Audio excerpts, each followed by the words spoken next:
Hello ladies and gents, this is the 5th of 6 interviews recorded for the Making of GoldenEye. I'll be uploading these in the order in which they were recorded. This time I'm talking to David Doak, credited as original screenplay. David was responsible for the story and mission side of the game and famously appeared in the facility level as Dr. Doak. David is a real doctor, so we'll discuss his background prior to working in games, of course GoldenEye and beyond. If you haven't watched the Making of GoldenEye, I'd recommend watching that first, as it's better hearing from all 6 developers together on the development of the game. I'm no professional interviewer, so again this is quite informal, but David gave me some absolutely fascinating and enthusiastic information on the game's development. I've edited out some pleasantries at the start, so we'll dive right into the questions. Enjoy! Primarily focusing on the development of GoldenEye really, but I wanted to kind of start even before that, which you just touched on, your background prior to actually working at Rare and in video games. Yeah, I mean, I trained as a scientist. I did a degree in biochemistry and a PhD in biochemistry, so I do have a real doctorate. But I'd always played a lot of games when I was younger. I mean, but I think before uni, my brother and I had a Spectrum and stuff and things, and an old kind of Binatone style paddle game on the TV. So always really liked video games and board games as well, kind of like D&D and stuff and things. So at uni, it's interesting. I mean, when I was at uni, that was kind of time of the NES and stuff and things, but I didn't have one, and there was.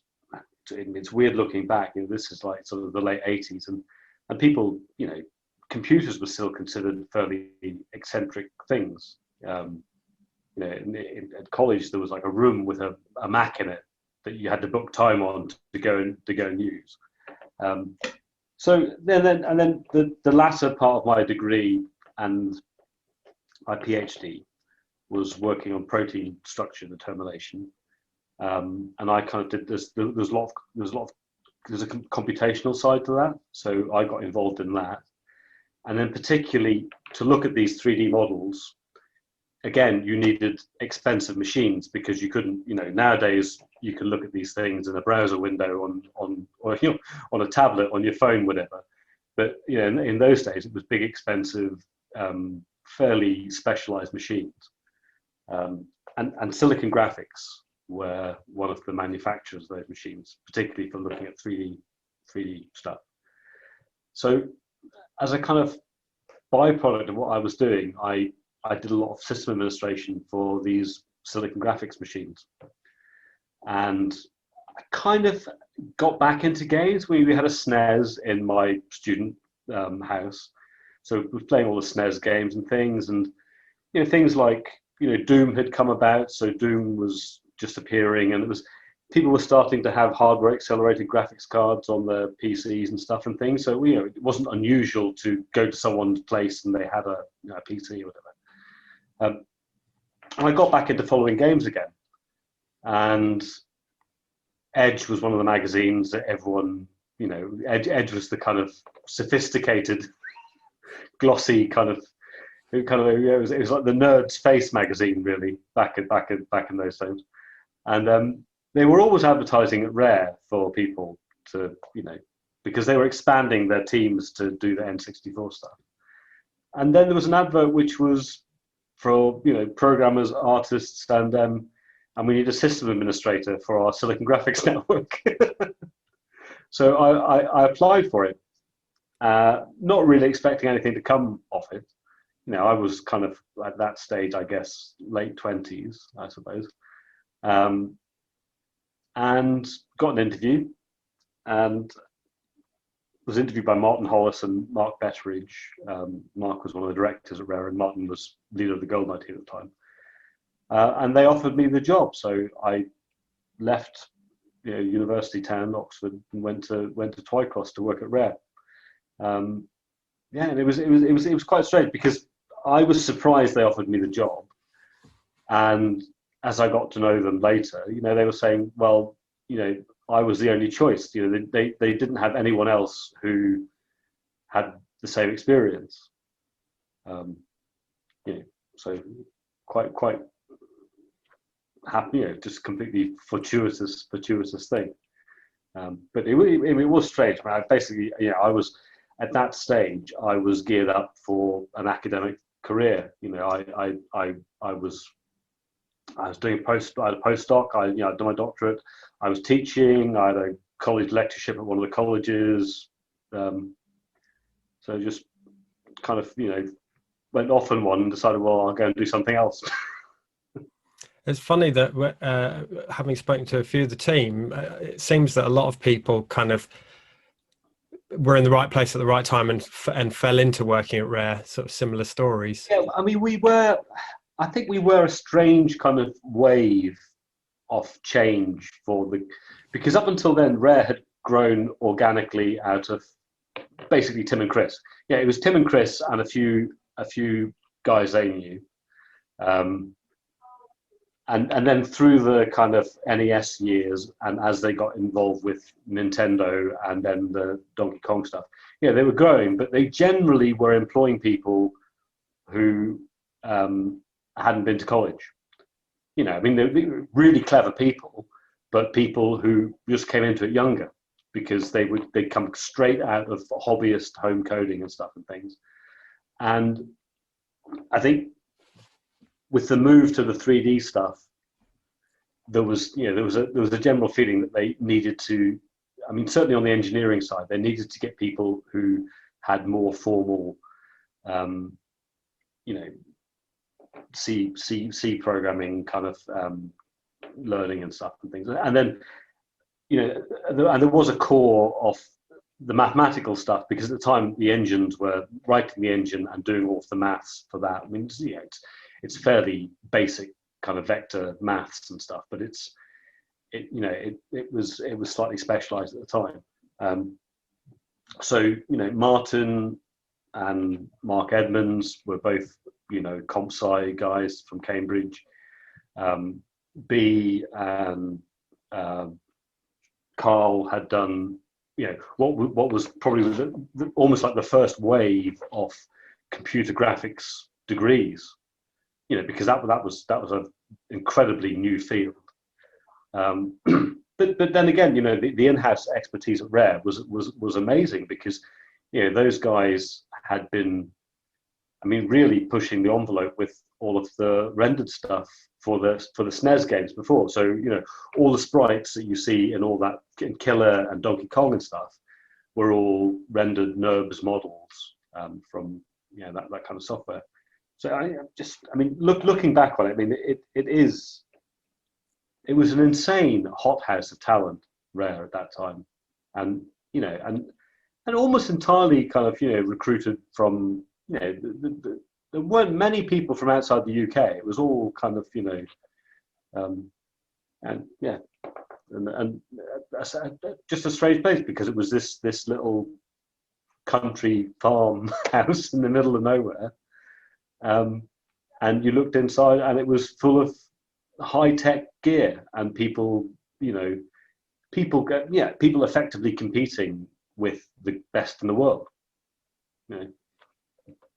So you came on as systems administrator for this SDI hardware. So I assume GoldenEye was your first game. Yeah, so I started in 95. I can't remember when it was, August or something. And I mean, immediately there was one other chap, Paul McKell, who was also doing sys administration stuff. But Rare at that point was, I think it was about 90 people. I think I was employee 85 or something. I can't remember. And I mean, you needed more people to. There were things. I mean, it's a network. Things were going wrong all the time. Just things being installed and stuff. So I started doing it, and I mean, after the initial kind of wow, I'm here. I got quite frustrated with it because, well, there really were two things. One was that I was not making. I enjoyed games. I talked with everyone about games, but I wasn't making games. I was the guy who came and crawled around under your desk, or fixed your monitor, or did this, whatever. So that was a bit weird. It was like being on the other side of the glass. Although unusually for members of staff, certainly new members of staff, I had access everywhere because I had to be able to go everywhere to fix problems. So I actually had a lot of. I got to see a lot of what was going on, because the teams were quite separate, so you didn't often get to see what other people were doing until it was nearly finished. So there was that side of it was frustrating, and then the other one thing was just the culture shock of I'd been in Oxford for 10 years as a student postgrad, and then and it was a vibrant university town, so I knew lots of people, and we went out all the time, and also the job I had was quite flexible. If I wanted to bugger off for the afternoon and go to the pub, I could go and do it. I mean, you make up your own time. But Rare was very regimented and very institutionalized, and also it was virtually all young white guys. It was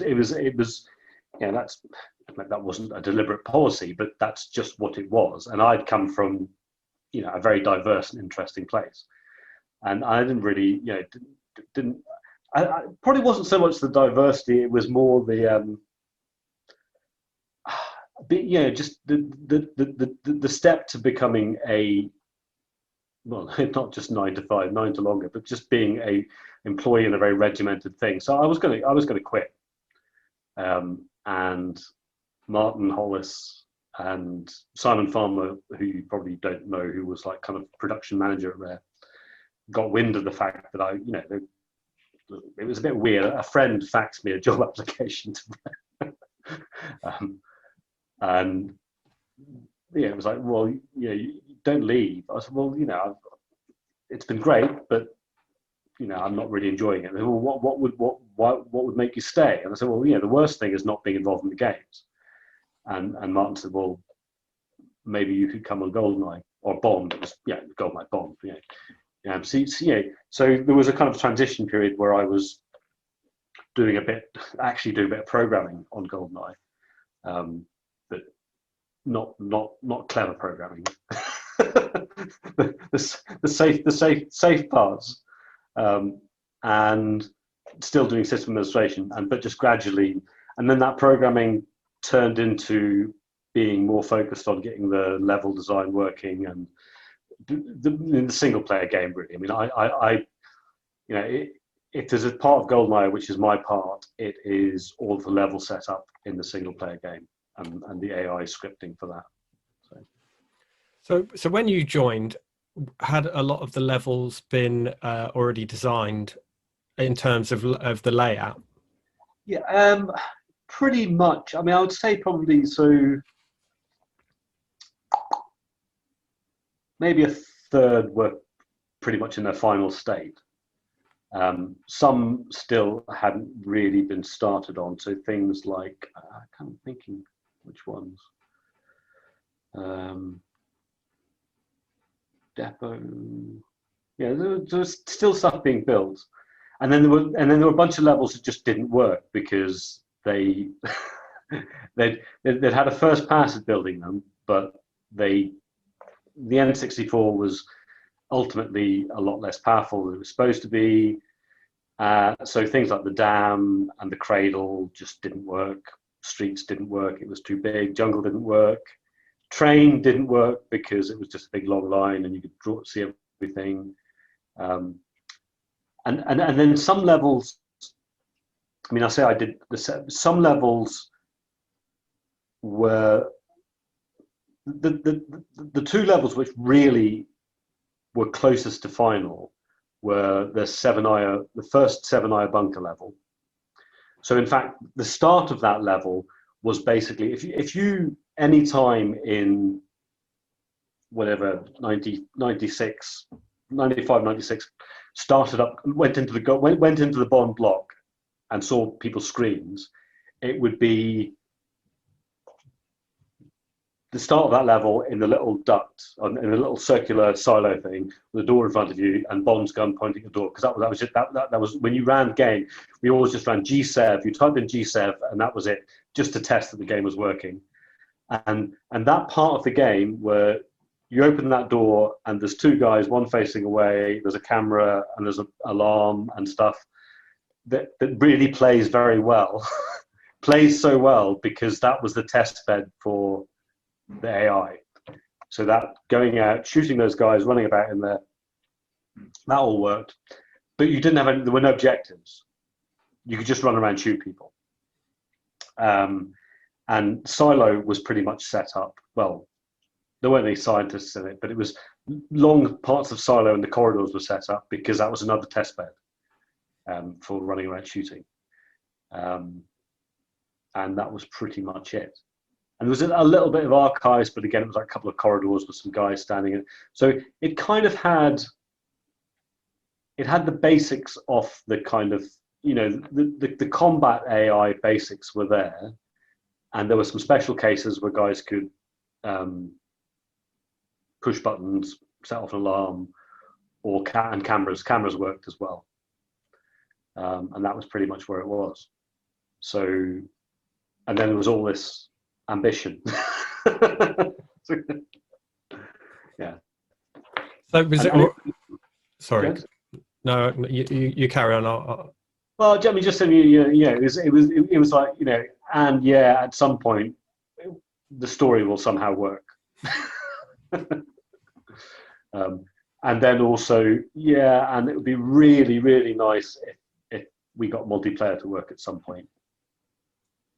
Yeah, I think it's an unusual case because obviously you've got the source material of the film, so you know roughly the theme of the levels and the rough story, and I think, you know, a lot of the levels, they feel really they give you a lot of freedom. They feel a lot more open because of that. I think that, you know, you've got yeah. Well, they weren't built. They weren't built with. Yeah, they weren't boxed out by some designer saying this is what happens in this level. It was, there is this environment in the film and some stuff happens in it in the film. So there are some key rooms maybe, or some key vistas that you see. But generally it's just build that space. So, you know, I mean, if you know, for example, the bunker in the film, you know, there's that key room with all the consoles and stuff in it, which we kind of don't really have. But you know, there was a room with a big monitor wall. But I think in the film it's got lots of desks and rows or something. And you know, and I mean, like the archives is another good example. Yeah. So in that, you know, it's archives with bookshelves and stuff. And it has a particular kind of Soviet industrial look to it. But Carl just built a building, and likewise with, I mean, I mean the archives is more like a building, I guess, than the bunker. I mean, the bunker, it doesn't matter; it's underground, so it doesn't have to. I mean, a lot of the levels don't have to. They don't. Well, and also because we couldn't have for complexity of rendering, you couldn't have a building that you could be inside and out of it because it suddenly becomes much more expensive. So, you know, so Carl and you know, Brett and A.D. Smith were just building things. I think Duncan built the caverns, and that was, you know, I mean, he had there was an idea in that there would be, you'd be pursuing Trevelyan or something. And in fact, the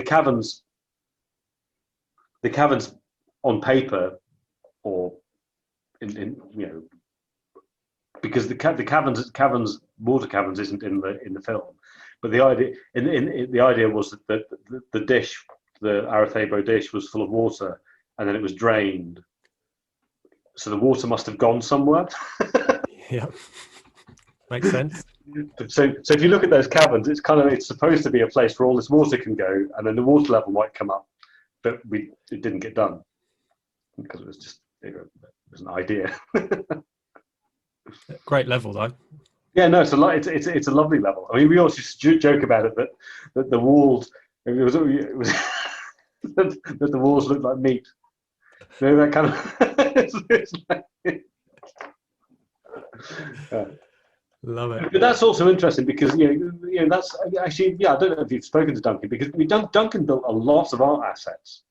Um, even though that wasn't what he was employed. I mean, he just he learned the modeling software and built most. He authored bespoke multiplayer levels. No, Carl built one of them, I think.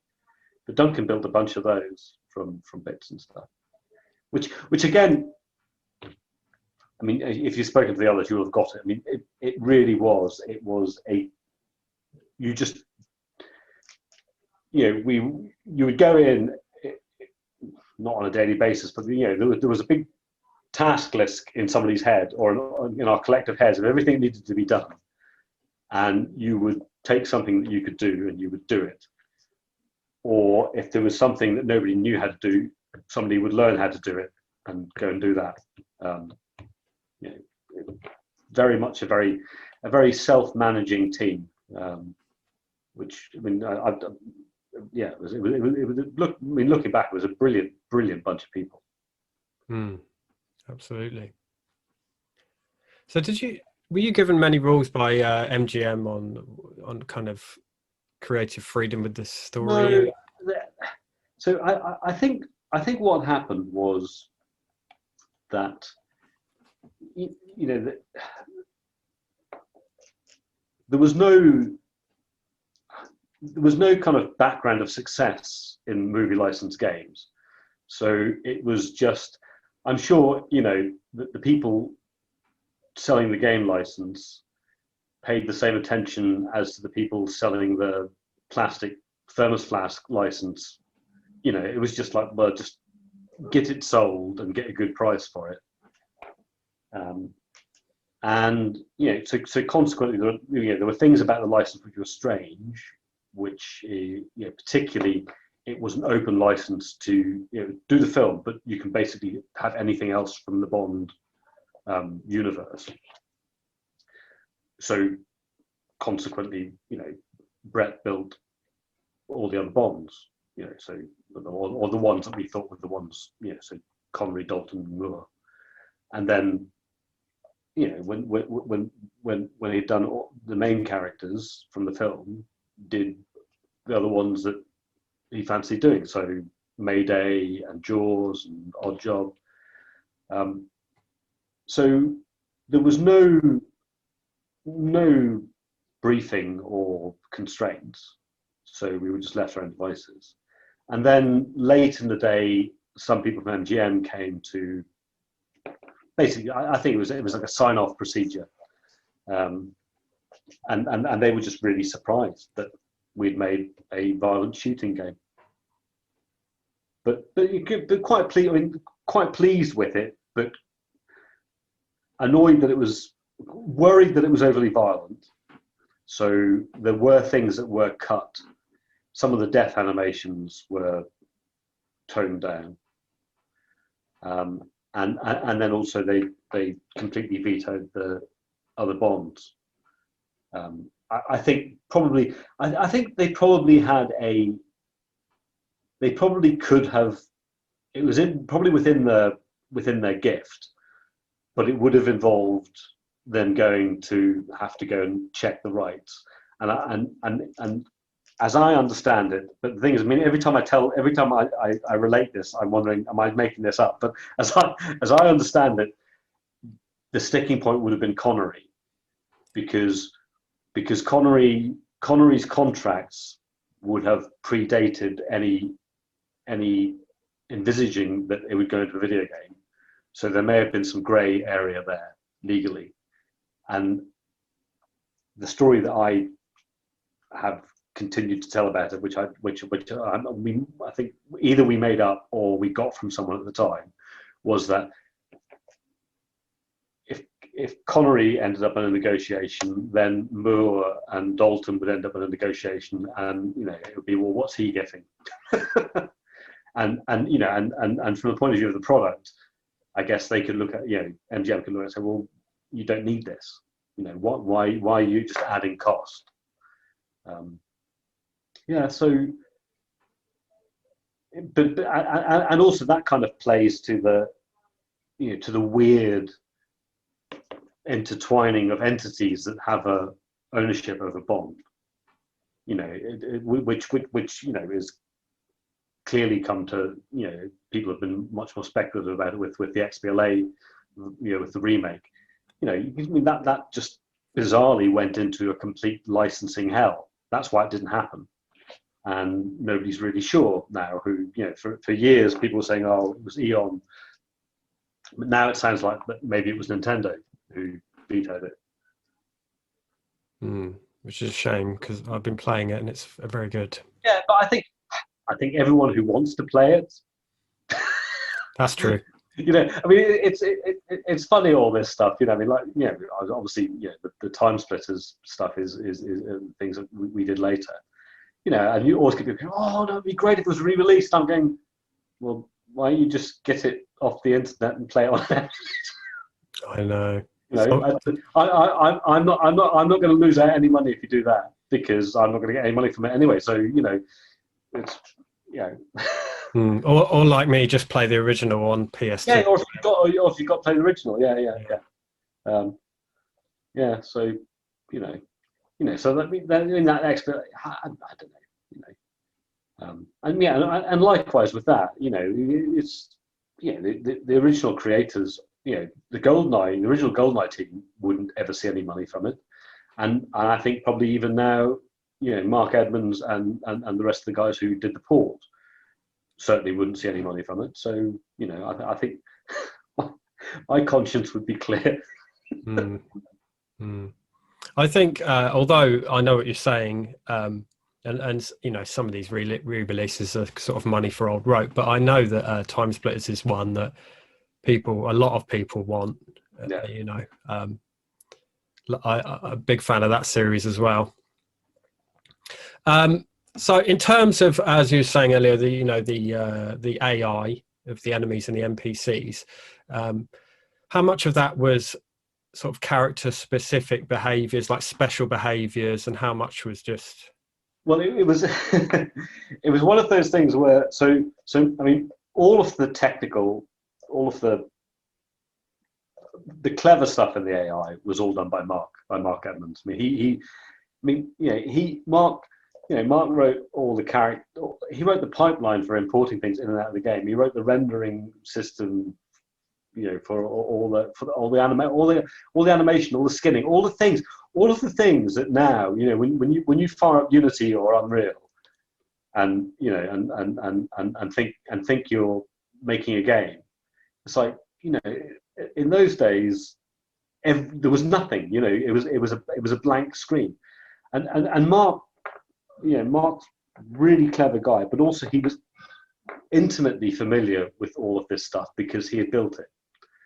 So, yeah, and so he basically he wrote this kind of scripting language that connected into the movement and the shooting and all that kind of thing.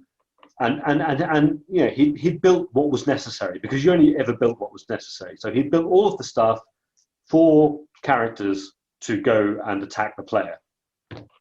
And then also the other little bits, the non-combat bits, like the running off to press a button.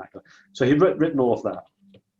So then I start building up the levels. So I think probably I think the first one I really got stuck into was gas plant facility. So he started doing that, and then immediately it's kind of like, right, but you know, in the film, you've got to meet up with Trevelyan. And there's no AI for characters that don't just attack you. So it's like, well, what? Yeah, and there's like, well, what's he going to be doing? It's like, well, I don't know. You've got to meet up with him, and then you've got to, I don't know. Then he kind of joins your side, and then the worst thing happens is some other NPCs come in, and there's a standoff. So how do you do a standoff? Well, they've got to come in, and they've got to be not shooting at you when they come in, because then you'll shoot at them, or So somehow you've got to, no shooting's got to happen, and then Trevelyan goes up and Oromov shoots him in the head, but doesn't shoot him in the head, and then everyone attacks you. And also, yeah, there's some dialogue going on. There was no system for dialogue or anything. So we just built bits. You know, it went through steppy up. But you know, and then when you've done that,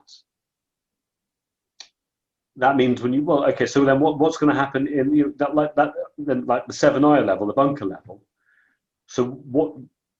I guess the other thing is we didn't really have the concept of objectives wasn't in the original design. It was like, well, you kind of do story stuff, but we didn't really have a framework for it. So then the objectives came about. So easy objectives are go somewhere. That's fine. We can do that. But go somewhere and get something from someone or interact. Get Boris to hack a computer. So again, you know, it would. And Mark and I had this brilliant dialogue, which was, you know, I would say, well, okay, with what we've got, I can kind of fake this, but it falls apart whenever I need this thing to happen. Would it be possible? How about a character who, like Oromov, classic example, can I have a character who aims at another character and not at Bond, not at the player? So then you do stuff for that. And then, you know, and then getting characters to hit marks, because if they're doing to do stuff, they need to hit a mark reliably.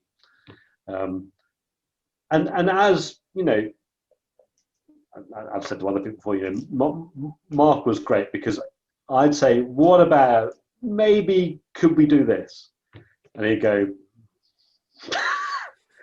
and then the next day he'd say, you know, that thing you mentioned, yeah, I've done that, so you can put it in. And it was brilliant, you know. So we would do that, and then, you know,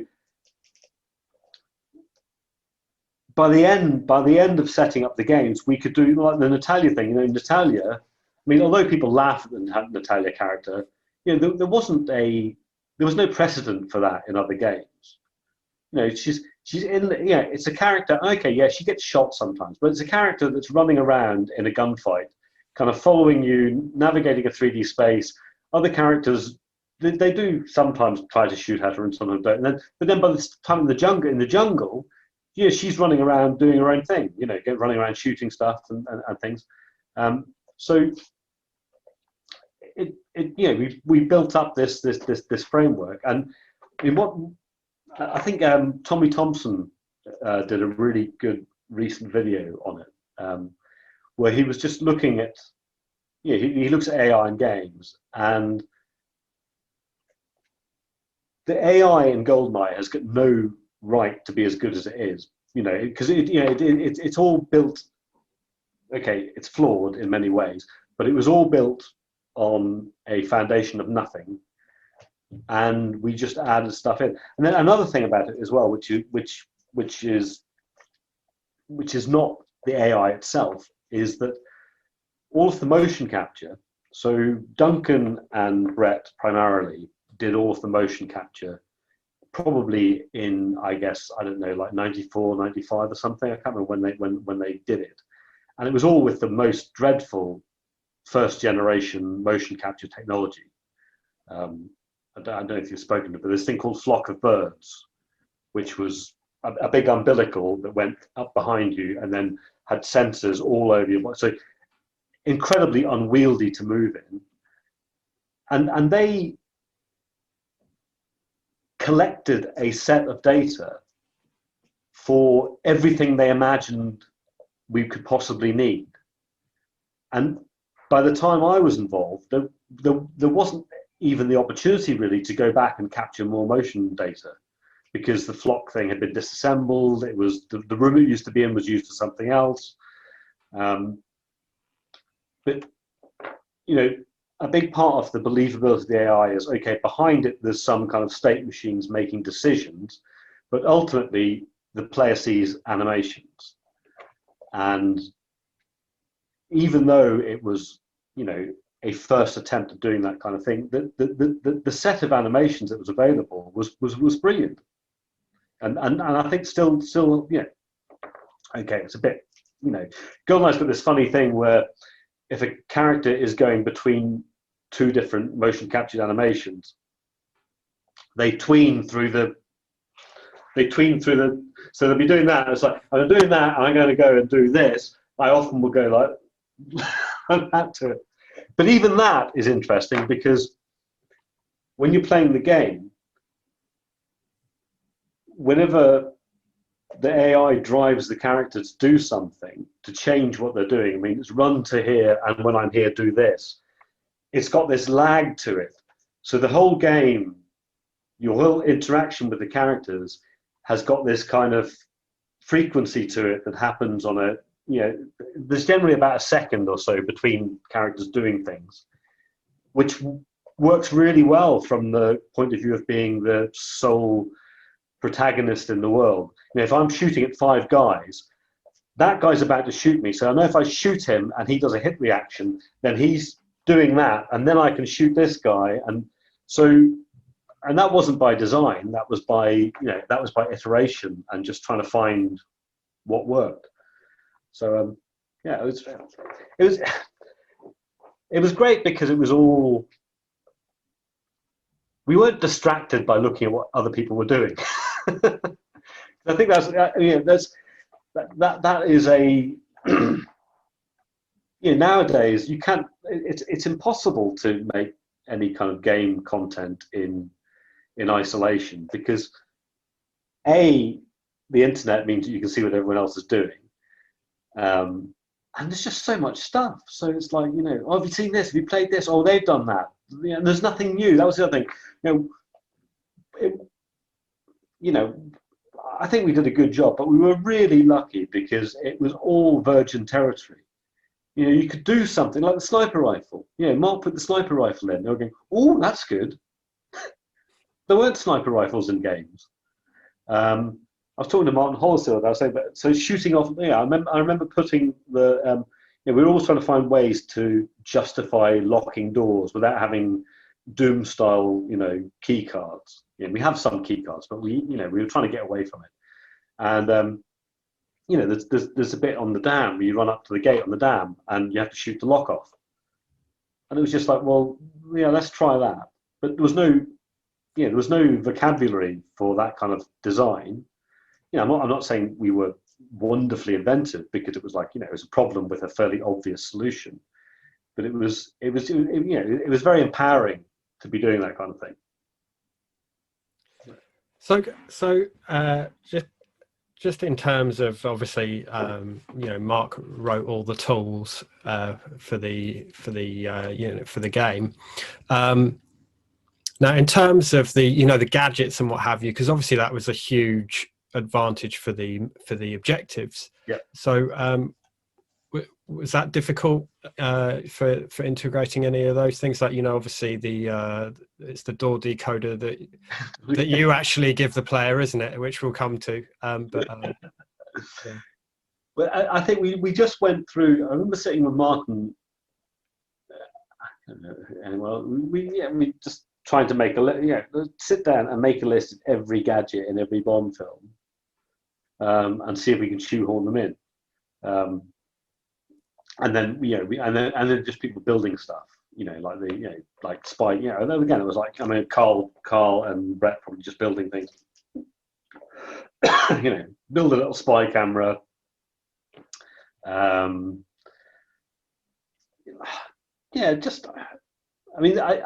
think the thing. I suppose the thing with the gadgets is that the hard thing about the gadgets is that they often.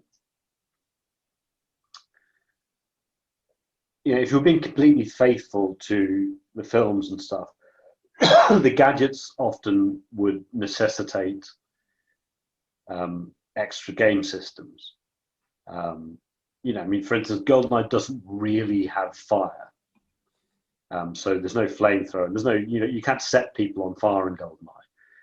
But obviously, things explode and there's the flames there and you take damage, but there's no transmitted fire.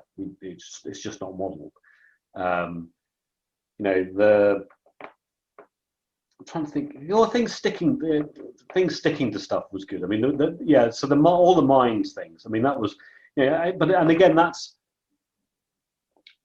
I don't think really there's. I don't think we were following a precedent for that. But the idea of you having a deployable thing, and obviously, I mean, they're just.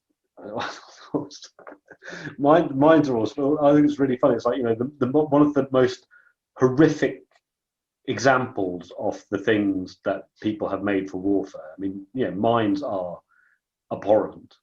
They're just absolutely hilarious in a game. Stick a mine on him, or over there where it's the where the armor pickup's going to spawn. Stick a mine there.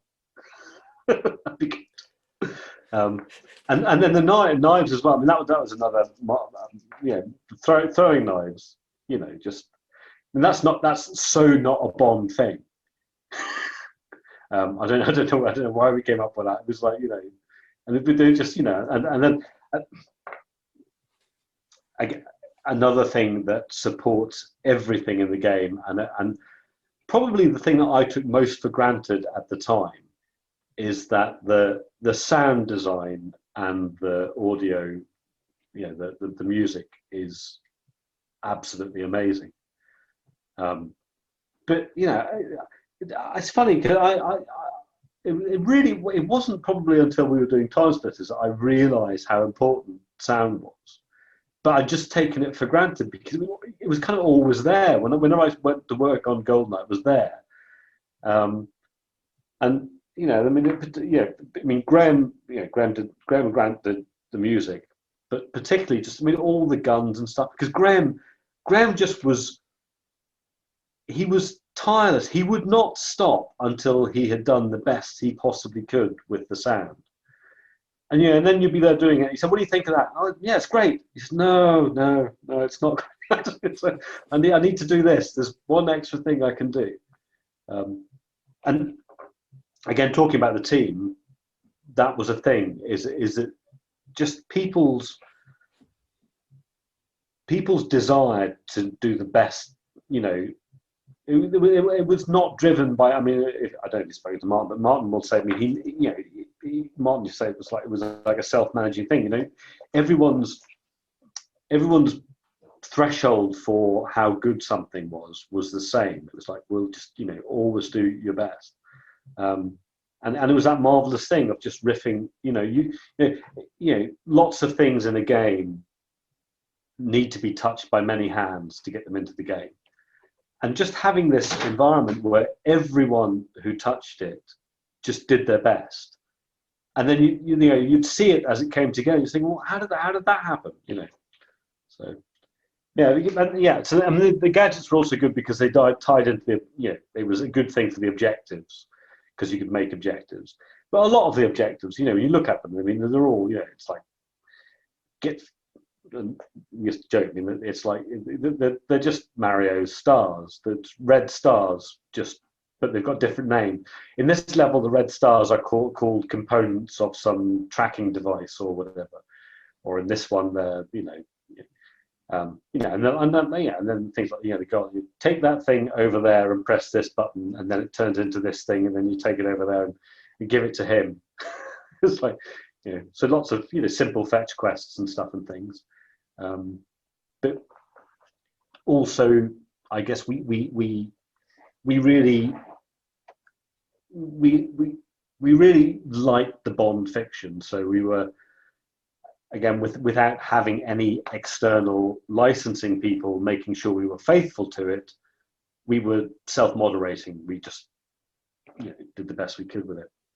I think you're selling yourself short a little bit there with the objectives, because although at their heart that maybe they are simple, take this over here and this, that and the other, like for example in the bunker where you copy the GoldenEye key, don't you? And I mean, it feels really Bond, so it works perfectly. I mean, I think some of the ones, the ones I always every time I look at, if I go back and look at it, I'm always surprised at the getting Boris to go and hack the computer one, because that's, every time I see that, I think, oh, that must have been really annoying to set up, because there's quite a lot of AI in it, because he does that thing where, you know, if you're not pointing the gun at him, he buggers off. That's quite funny. And the watch, I mean, that was an absolute, the most nightmare thing to set up was that bloody watch with the cutting the hole in the floor of the train, because that thing, there's nowhere else in the game where you drop through a hole in a floor, and there's certainly nowhere else in the game where that place has actually got a door on it before you open, because the thing's a door. And that's got, I'm sure that there are a few places like that where it's just all very special case kind of, you know, hacked in. What else is there? Another one that always gets me is the install covert modem, or the tracking bug. So it's like, so you've got this thing, you know, you've got this, well, I don't know what it is, you've got this bug, and it's so sticky. If you put it in the wrong place, that's it. You have failed. And then, you know, in a nod to, you know, 1990s game design, we don't actually tell you where to put it. It has to be right on the screen there, and it is quite easy to miss it, actually. and also, you know, it's 1997, so you can't go and look it up on the internet. Yeah. and for a covert modem, it's like pretty much the size of the screen. So yeah. That's right. Yeah. It's just lacking some flashing lights. And again, I mean, that level as well. I mean, that's a good example of, so when Carl built the dam, he built that tunnel inside the dam, which is of no purpose at all in the film. I mean, in the film, he runs out in the dam and jumps off it. So there's that, and then that whole thing. Well, why don't we put a secret room with computers in there and make all? And again, with those objectives, I think one of the things about it, why it ends up working so well, is that when we were doing the objectives in the levels, we kind of sat down and said, well, every level ought to have five objectives. And we'll just, because one of the things we noticed was that we always had this fear that the game was way too short, because, like, particularly the dam, it's like, you know, if the dam was the film, then it literally is that 20 seconds you get and you run and you jump off the dam. So it was like, this is a nightmare. It's like, you know, we can't have a game which has got, you know,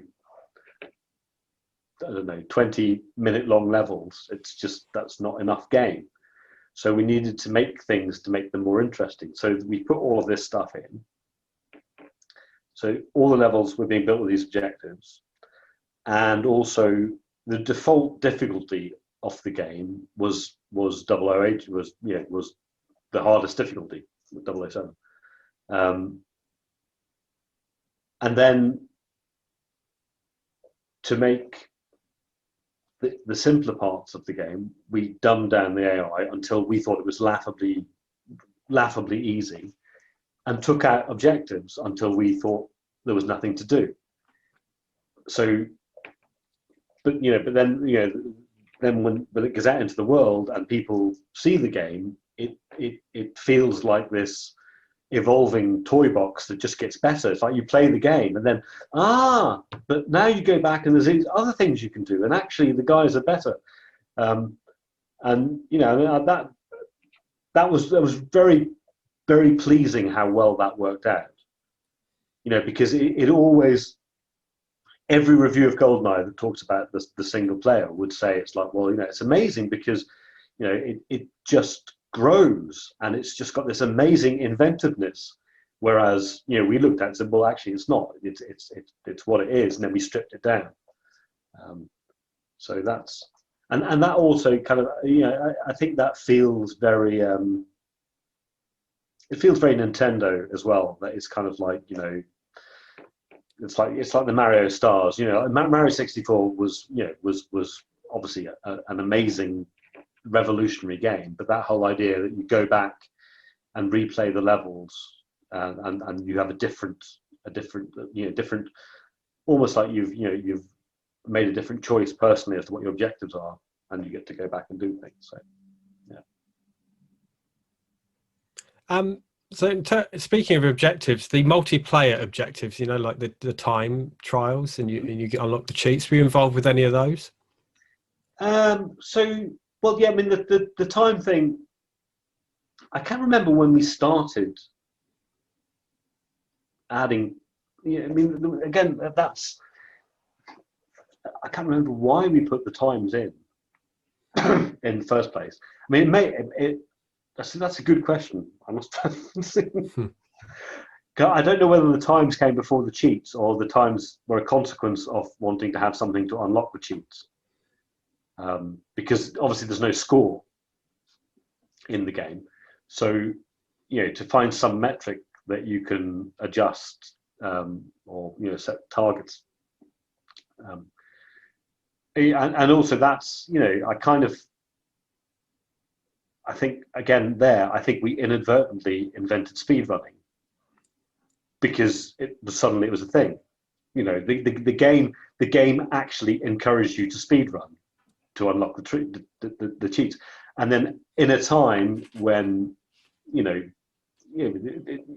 obviously people falsified some of the records and stuff like this, but because it gives you that visual record at the end on the cartridge and records it on the cartridge what your time is, so it's a verifiable thing. So yeah, it's quite interesting. So, and then the cheats were just anything that anyone could think of. Anything that anyone could think of that was easy to do. It's obviously the difficulty stuff and the messing about the animations and speed and the silly noises and guns and stuff and things. And there's another thing about this, because I've spoken to some of the speedrunners over the years, but I think it's also really interesting that we had that thing where because it only records the times to the second, it just creates this wonderful uncertainty as to, so you've got these things like, all these records where it's like, well, the record is, I don't know, like 32, but we know we can get 31 because if you look at the time, it's actually people are doing 31.2, but it's probably more interesting than if it gave you it to 2 decimal places, because it becomes much more an event whenever someone rolls back one of those speedrun times by a second, and that record has stood for 5 years or something. It's a big event. So there was a recent one, and it was something. I mean, it was many years it hadn't been broken for, and it's amazing what they do. That using like grenades to thrust them forward a bit. They're using the rocket launcher to where you damage yourself to get extra movement speed. And there's a video. There's a guy. Carl Jobst is one of the. There's him and Ryan Goose or whatever, another guy. But Carl did this video. I mean, I've never spoken to him, but there's a video of his which is about the frigate. And his video for the frigate, because it's highly dependent on the hostages going to hostage release points and stuff and things. And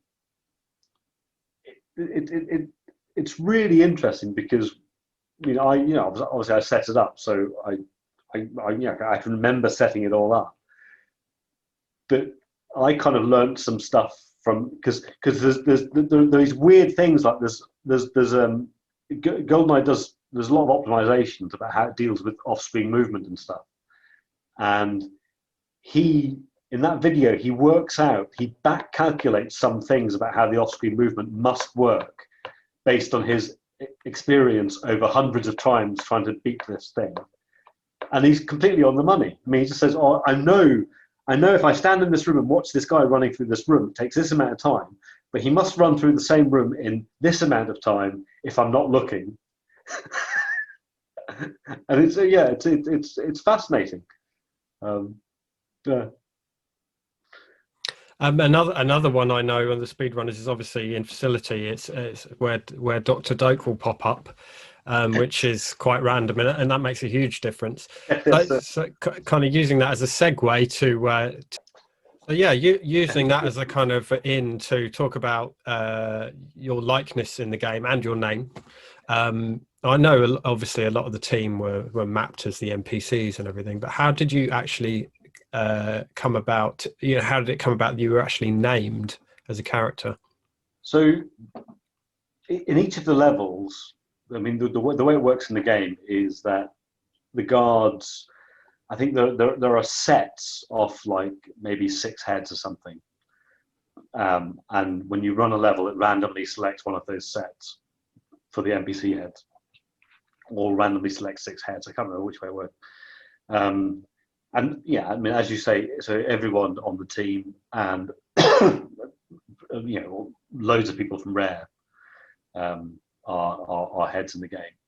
So again, so because I was doing the setup, that Dr. Doak objective, it's a dressed up door key objective, really. It could just be a key, but obviously it fits the fiction that you're meeting a double agent or something. So did it meet a science thing, and and because it's a joke because that facility is like got a lab stuff and it's got all the scientists in it, and because I was a scientist, so I think I put myself, forced it to use my head, because you could do that. You could force a character to be a particular character, and put the strings into me. But but when I did it, it was entirely in the expectation that it would get taken out, because Tim and Chris were very much, Rare was supposed to be this kind of monolithic thing. If you go back to Ultimate days, Ultimate was exactly, it was Ultimate games came from this mysterious place, and all the Spectrum games, and that boxing they did for the when they managed to crank the price up to a tenner instead of a $5. The black boxes, and there was all this kind of fetishing of the thing, but nowhere on it did it say any names of anyone involved. It just came. It was made by the video game elves in this magic place, and that was pretty much the way that they worked through all the NES and SNES stuff. Although, I mean, obviously the games there are end credits, people's names on them, but people don't have cameos in games. But then GoldenEye was weird because because of the face mapping thing, we put pictures of ourselves in there. So I put my name on it just as a joke, really, because the expectation was it would come out. But again, there's loads of stuff there's like Carl and Brett put their names all over the place in the game. There's lots, like in the depot. There's lots of, if you look, there's lots of KHs and BJs in any place where there's an opportunity to stick some random letters on. They'll be there. So it was equivalent to that, but it was too obvious, really. So I was expecting it to be taken out, and Tim saw it and told Martin to take it out. So it got taken out. I can't remember what we changed it to. It got changed to something else for a while. I think it was still my head, but the string got changed. And then I think Martin put it back in again, because just we were a bit rebellious. I mean, being told to do something was a sure way to make us try to do it, or told not to do something rather. So that, and when we put it back in, and I'm pretty sure it wasn't my decision to put it back in. I think it was Martin to say, I'll just change it back.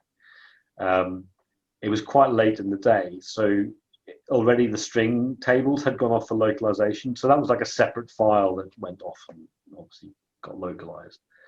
And we made some ridiculous argument that it would cause trouble because not only would we have to change the English file, we'd have to change the other ones.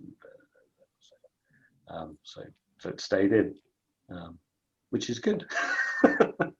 It's been a source of pleasure.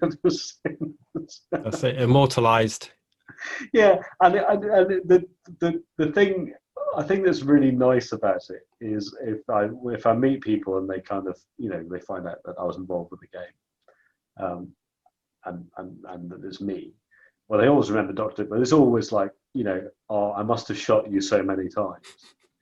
Because the nature of that character in the game is that he's supposed to be on your side, but he's quite annoying because of the randomness, and particularly it's not even if you're a speedrunner. If you're interested in getting that cheat, I think it's the invincibility cheat. It's a really good cheat. It's like the timing is you're going to end up playing that level many times, and sometimes you will fail because Dr. Doak's in the wrong place. And if he's in the wrong place, obviously you're going to shoot him because you're going to be so pissed off. Yeah, so it's quite nice. Yeah, I heard. I don't know how true this is. That obviously, the facility time was very difficult because the cheat was such a good cheat. Like you say, I think it was invincibility, right? But I heard that it's runway that's just very easy. So you just even if you don't realize the times are a thing, you would just get it. Yeah, so that's by design. So that was so we obviously had all those cheats, but it doesn't. Yeah, so, it's that whole it's the your first sample of the drugs is free. Mm-hmm. Just put it in your top pocket, take that home with you. See you later. And but that's a very it's a strong design principle with rewards and games is you inadvertently stop and then you feel ownership. It's like, oh, I did that. And also I wasn't even trying. I bet you I'm really good at this.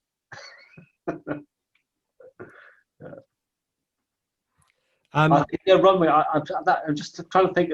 I'm sure that squishing people with the tank might have been something MGM weren't too keen on as well, because that's kind of that's. I mean, it was quite a mature game for the console, to be honest. Yes, yeah, and I think we were quite fortunate in that at the time, Nintendo of America, Howard Lincoln was the boss, and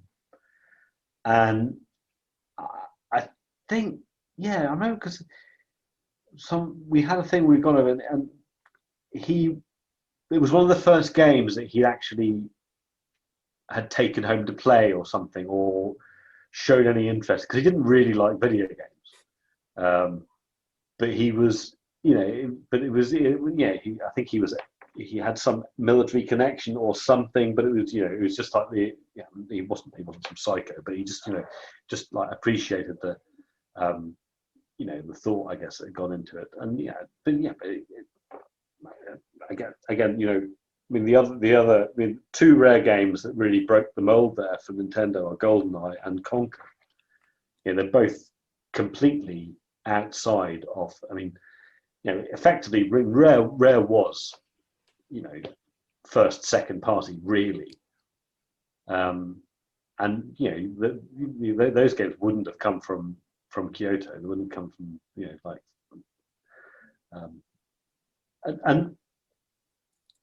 looking back. I mean, again, the animation. Some of the animations are, the death animations are quite graphic. I mean, they clearly are people writhing in agony. But then it's kind of, it's it's offset by the, oh, I've been shot in the nuts, or just that thing of going around playing the game just to try and get the guy, the kind of like, shot in the butt or stung by a bee kind of animation and stuff and things. I love the ones where, if because they got limb specific animation. So if you shoot them in the arm, they try to sort of shake it out, like, oh.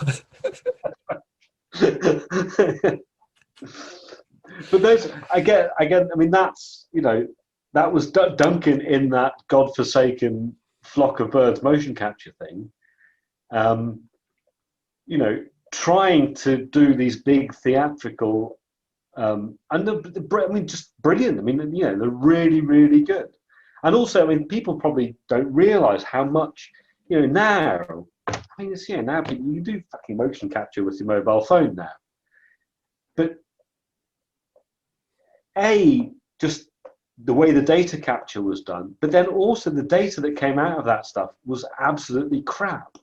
So Brett had to take it all and clean it all up. And you know, and now, you know, I teach some game design stuff, and I watch the students. It's like, oh well, you know, I'll just get the third person character and just get some animations off Mixmo and drag them onto it. No, there you go. It's like, no, that's not how it worked. You know, so all of that, you know, just bring, and then things like, you know, a lot of those animations, a lot of the death ones, like the face plant ones and things, literally were, you know, Duncan standing with a crash mat in front of him, with his eyes closed, and Brett poking him with a broom or something to knock him over. You know, just because to make it look like you're really getting hurt. Wow. That's dedication. Now, I know a lot of the team played a lot of GoldenEye during development. Was it the same for you? And did that influence the design choices much? What I mean, what playing Like the game? during the development, yeah, actually playing the game. Yeah, I mean, I mean, it wouldn't be the game that it is if we just weren't playing it continually. I mean, particularly, I mean, I guess, I mean, yeah, I think, I mean, so with the single player stuff, the story stuff, you know, I flatter myself that I probably was quite a good judge of what was going on, because, you know, those the level setups, I would just play them to death before they went anywhere near testing. I mean, obviously there'd always be problems and stuff with them, but, you know, a lot of it was trying to. Certainly, one thing was we were really worried that the game would just feel very samey all the way through. So trying to make different levels play in different ways. So, you know, like, you know, the silo is very much a prolonged corridor shooter kind of thing with interesting, you know, you come in and there's some guys and boxes and stuff, where other levels are more kind of free form, off necessity. Like a lot of the, you know, particularly the exterior levels, like the 7i exteriors and things. I mean, it's basically, you know, we always thought they were crap, because it's basically you're in a big, huge big room that's pretending to be a snowy environment, and these guys, all they can do is come at you, but you're trying to moderate it in ways that make it feel like it's a bit more kind of, I don't know, yeah, there aren't just a whole bunch of people running at you out of the dark trying to kill you. And then when the multiplayer, we used to play the multiplayer constantly. And I mean, again, I mean, that's, you know, it you know, famously, it didn't get put in until very late in the day, and was almost kind of like a stretch goal. But all of the, you know, there wasn't I don't remember there ever being any kind of design for the multiplayer or list of things we would have, but it was just like, you know, or what can we possibly do? So, and then all of those things, like, you know, the game modes, like the golden gun and you only live twice, you know, they're all just, you know, completely freewheeling, brainstorming, what can we do and how can we make it themed at all to Bond in some way. And you know, the weapon sets and stuff and things like that, and handicaps and all that kind of thing. I don't think we didn't. Well, yeah, yes, that's the one thing that Brett and Duncan didn't foresee with the motion capture was we needed to have some animations for people running around crouched. So when they were doing the capture, that was never going to happen, because the AI was never going to be doing that. The the player could do it, but the AI was never going to be doing it. So nobody's ever going to be looking at it. And then it's like, oh shit. So there's that, which is the famous, slide around. Yeah. And then the other one is, okay, so you're playing multiplayer, or in the game, it's like, Bond, when he hasn't got a gun, he has a punch. Well, we didn't have a punch animation, so it's and the thing with the way the hand was modelled is it wasn't rigged, so you couldn't animate the hand. There's the hand that's on the gun, and then there's the hand that looks like this, and you can only draw it from certain angles. So I think Steve, that's done in code, that animation, the judo chop slap. And have you ever seen the thing about the paintbrush? So the hand model is that with a cuff. That's the extent of the model, and it cuts off here. If that gets rotated by 180 degrees by mistake, it looks like a paintbrush as it goes past. So there's some hack you can do where you get the hand the wrong way around, and it looks like a paintbrush. So, and then the AK-47 looks a bit like a pencil or a Duracell battery, just because of the foreshortening, with the. And the game, that was kind of when we started to realise that the game was going to be, people wouldn't think it was crap, because we were always incredibly self-critical, so always thought, it's really late, we missed all the dates we were supposed to hit, because they were just overly ambitious for what it was we were making. So it's going to come out. No one's going to care about it because it's a Bond game, because we've missed the films, and licensed games in general didn't have licensed games. Yeah, Nintendo, aren't going to promote it. And when it went to the testing, we just started getting really good feedback from internal testing, and then from Nintendo of America testing, and then when the multiplayer was in, just everyone at Rare wanted to play it. So, there was a black market between the teams at Rare that, GoldenEye team would supply ROMs to other teams for playing out of hours. And one with the killer team, I think, they were probably, they might have been the Conker team by then. So Chris Seaver, Chris Tilston, all those guys, they used to play Bond, play multiplayer GoldenEye after hours, and we did a special version so that the team got us to make a special. There was one, Chris Tilston, on the team, who was kind of like the lead designer or whatever. He was always boasting about being better at it than everyone else, so we did a special version, because people were playing it on their dev kits, I guess. And there was a special version that changed his hitbox on his dev kit. So that he just almost lost, basically. And then as a wind-up. Brilliant. Yeah. So, I mean, in terms of success commercially, it was quite a slow burner, because it just kept every Christmas for the 2-3 years. The sales were just increasing, right? Yeah, and it did. Yeah, so I think the first runs of it were quite conservative. I mean, obviously, this is in the days where there was that actual cartridges were made, and if you don't sell them, you end up with a warehouse or a dumpster full of cartridges. So it was done in runs, and reviewed well. Ken Lobb was our. Ken Lobb was kind of like the guy who was almost like an honorary member of Rare. And I think he was. I only kind of found out about this later years. I think he was responsible, but he made a couple of brilliant.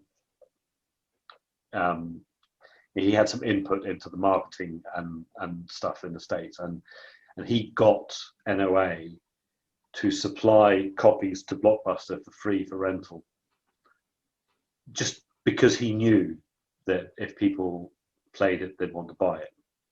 So I think a lot of sales were driven through that. And there's an interview with him somewhere where he says about how it's as you were saying, it's like its sales. It was doing more in its third year than it was doing at the start, just because it just had this word of mouth thing, which is extraordinary. I mean, yeah, that's just so. I suppose the only game I can think of in the modern era that has had that legs is maybe GTA, like GTA 5 or something. You know, it still sells. But whereas mostly now it's like bang, and then the price goes straight down. So and I mean, and now I've gone to kind of like retro shows and stuff and things, and it's still highly sought after. I love. I mean, it's a shame that that's kind of lost from the games world now. But that whole thing of printed parts and manuals and a cartridge and stuff and things. Really very special. I mean, it's a great privilege to have been part of that. And even the going to, I mean, I remember, obviously it was the first game I'd ever worked on, but I remember, my mum saying, "Oh, we went into that shop in town and we saw your game was there.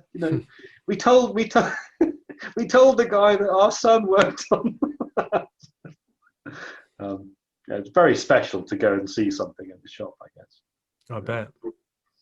Yeah. Do you remember industry reactions like at E3 or anything? So 97 when it came out, so E3, which I guess, it was May or something, I can't remember. So the game was pretty much finished and we were in late testing, because otherwise we wouldn't have been allowed to go. I mean, we still been busy, but it was, there was a long testing cycle and stuff and things, but we were able to. We all went to E3 97, and that's when the game, had its first proper public showing. And it was really strange because we had, it was like about, I think it was about 8 booths or something it was on the Nintendo side. It was quite prominent, and we were all there, kind of like helping demo it to people and stuff and things, and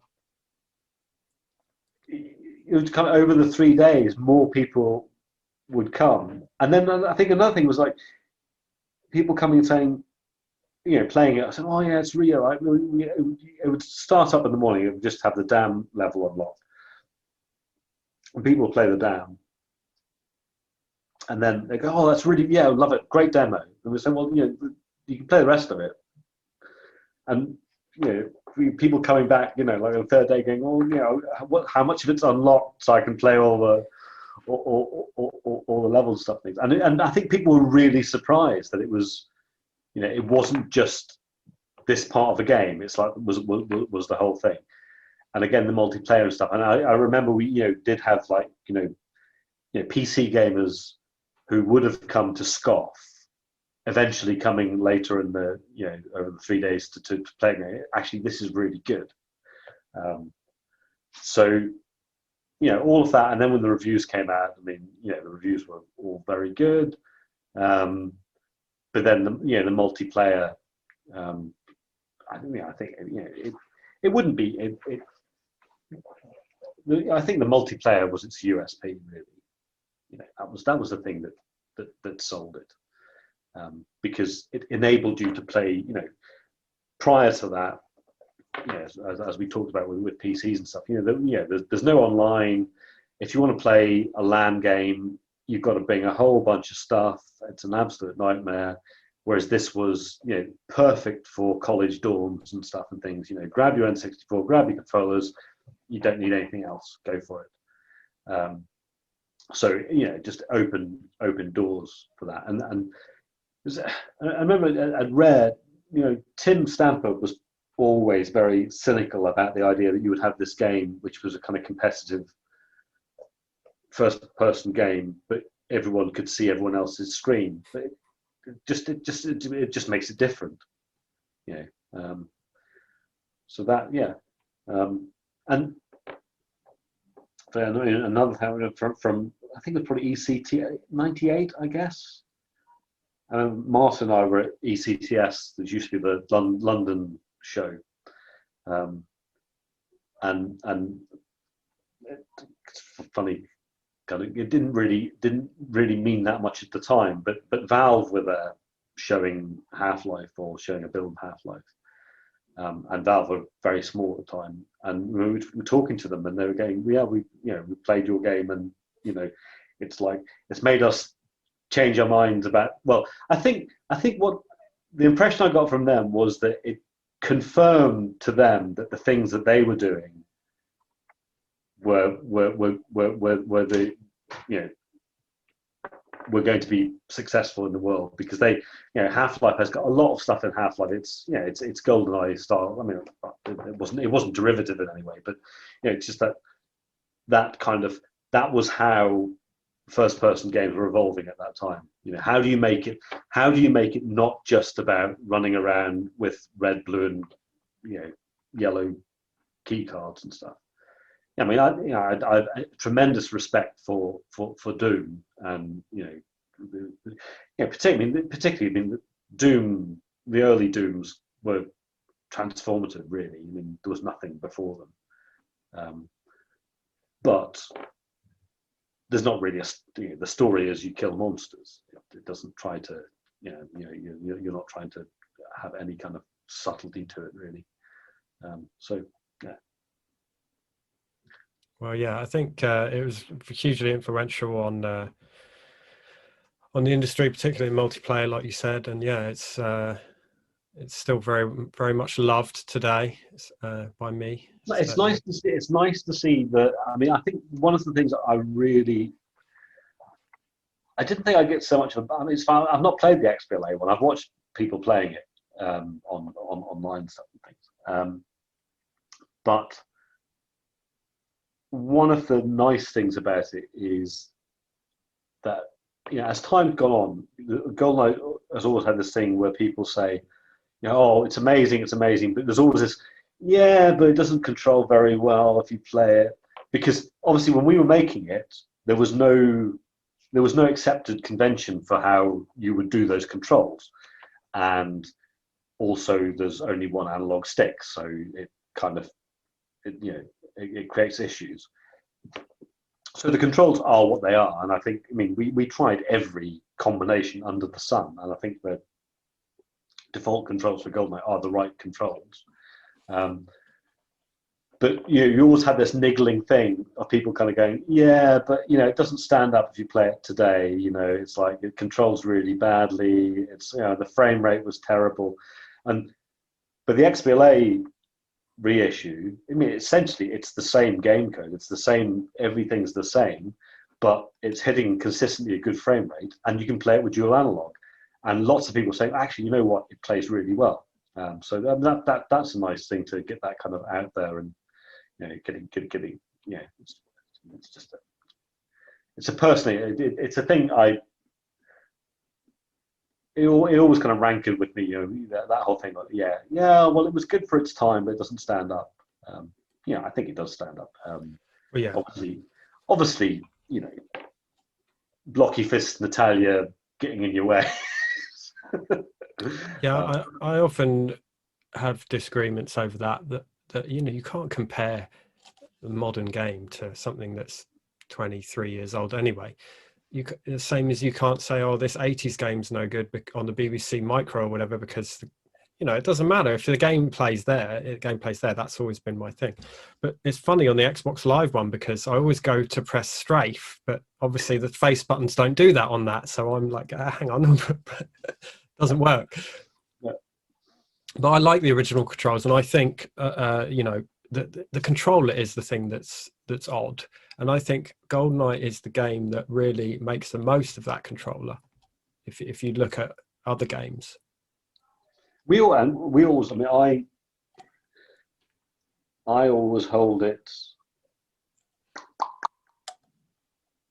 I was played with my right hand on the middle prong, with my right thumb on the analog stick, and I operate the face buttons by flicking my thumb over. I didn't play it the other way. And on the team, I think there was a split between people who played it one way or the other. And it's funny, if I play it now, well, on the original hot, so it's funny. Just before last year, just before lockdown, there was in Norwich, one of the there was like a pub there. They arranged a GoldenEye thing. It's quite funny because they posted a thing about it on social media, and they didn't even know that I lived around here. Whatever. I kind of just replied to them and said, "Oh, can I come along to your GoldenEye tournament?" Wow. What? But it was funny because we played. It was really nice. With a fairly small TV and stuff and things, and we played there. And when you start off, it's like you're not playing it for ages, and you're running around looking at the floor, looking at the scenes, doing all this. But after about 15 minutes, it starts to come together, and you can kind of forget about it. It's a weird thing that readjusting. And particularly if you go back, I mean, not just all those particularly PlayStation 1 games and stuff and things. I think they're really interesting revisiting them because people were much more open about what the controls might be. Whereas now it's kind of this, yes, I mean, I think the consensus about how things work is a good consensus, but you get unnecessary kind of sniping at things just because they do something a bit different. I'd rather play something different. Like you said, back in the 90s, there were no rules, so it was kind of better for it. And I think some of it's come back with indie games now and stuff. But good times. Well, it's just insane. So spoiled for choice now. And I mean, it amazes me how inventive people are. I mean, I think I played recently, which is that Loop Hero. Have you played that? So it's this weird kind of, I don't know, it's a kind of cross between a kind of deck builder and a dungeon management game and stuff, and but it's all pixel graphics, and there's nothing about the game. I mean, it's probably a bit intense in terms of performance because in the background it's doing a lot of things, but you could have done a game like it on the NES. It actually has the mechanics of it are born out of things that have happened in board games over the years, things that have happened with auto battlers and all this kind of stuff. And it's a completely different design, So it's an example of something where still there is just amazing innovation going on. Whereas if you look at first-person shooters and shooters generally, it's much harder because it's just so many people have made games in those genres in the last 20 years that it's just it's almost impossible to think of something new to do. But then you get something like bullets per minute. Like it's a rhythm action first person shooter. So I mean, I can't. I miss the being able to play. I think I often say to people is that in the 90s you could play every important game that came out in the year. There were probably if you played the 20 biggest things, you'd pretty much touched everything.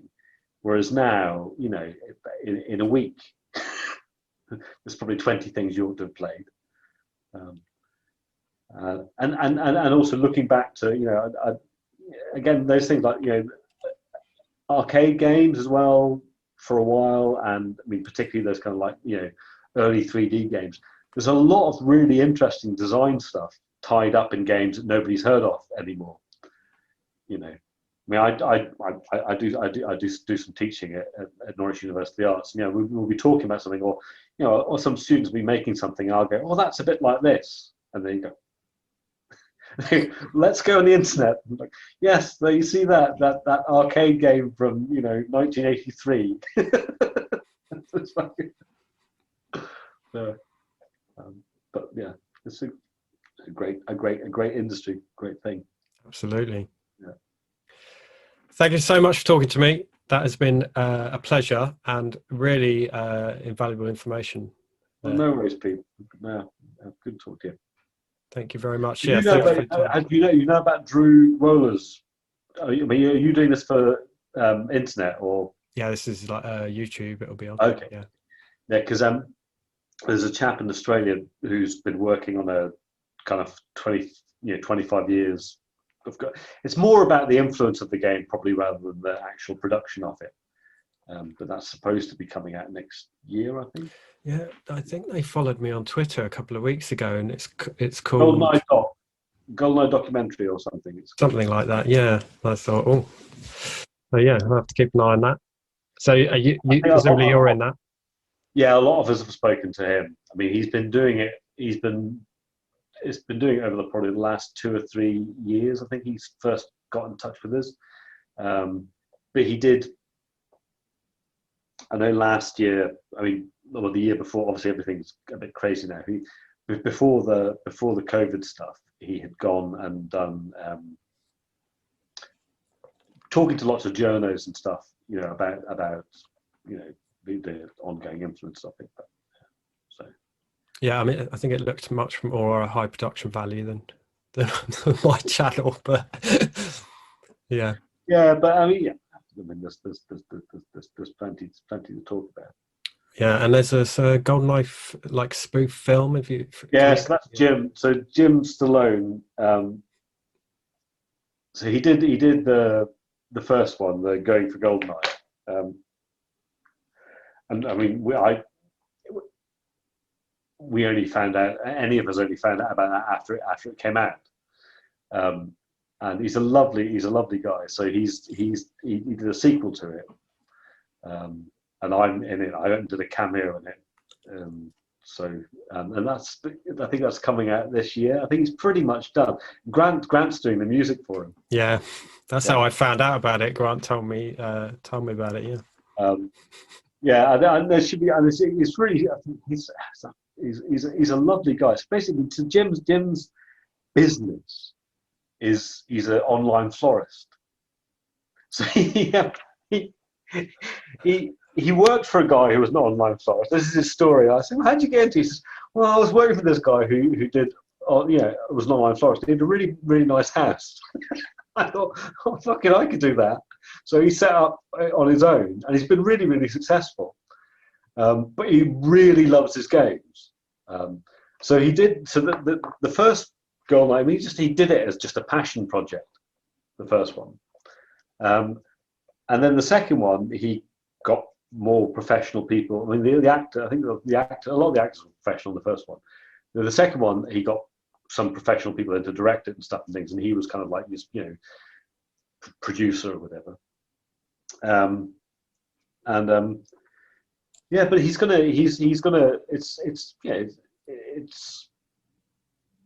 I think he's going to do. Well, he's got to deal with some streamers, or like Netflix or something. But it's going to be free. So that's the thing he's saying to me. So I'll make it. If I make it free, then there's no way Microsoft or Eon can come. So it's free with donations to charity, and it should be quite. It's quite. I mean, it's a very kind of Spinal Tap kind of a thing. I mean, the gist of it is there's this GoldenEye World Championship, and the guy who in the first one is just a complete idiot who wins it, and then it's a kind of like they've got this, and I think and then Jim is he met up with Drew, who's doing the documentary, and he's been I think he's been helping Drew with that, with the funding for it and stuff and things. So but it's completely a passion project. He's up in Leeds, I think. That's where I went, and he has a gaming bar there, but he only opened it just before the COVID thing happened. So when it's all blown over, I'm hoping to try and get up to see him. Well, GoldenEye is obviously getting a lot of love still. Yeah, but the XBLA thing has been funny. It's just picked, and then it's yeah. I mean, next year's the 25th anniversary of it, so don't know where all that time went. Terrifying. But anyway, yeah, Pete, give me a shout if you need anything else. Just give me a shout. Yeah. Thank you very much. No worries. Okay. Have a great weekend. Yeah, you too. Have a good one. Cheers.